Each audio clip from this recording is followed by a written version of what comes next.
Here we go! No, we're disgusting.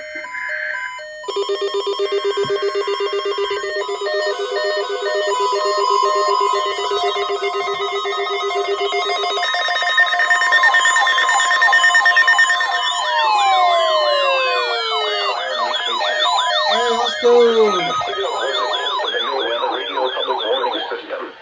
991 activated very late. Activated by the signal to warn of severe weather or other hazards.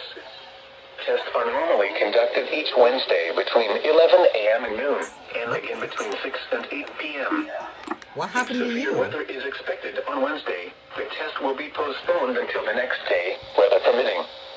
Reception By the way, of this as you guys broadcast, and noticed, especially the warning signals, can vary at got a any new given charging location. cradle for my HH.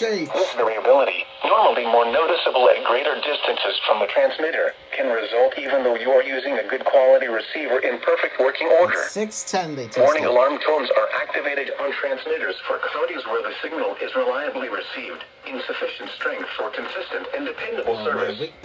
I'm For sorry, I station can't leave out the KIH bell 26 in Daytona Beach, warning alerts will be activated for Volusia, Glenwood, Putnam, Lake, Seminole, Brevard, and Orange counties.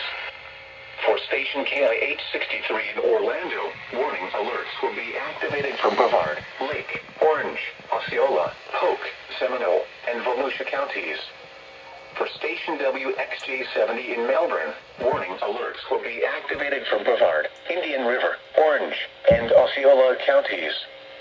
For station WWF69 in Fort Pierce, warning alerts will be activated for Indian River, Martin, Okeechobee, and St. Lucie counties. This has been a test of the NOAA Weather Radio Public Warning System. We now return to the regular broadcast program.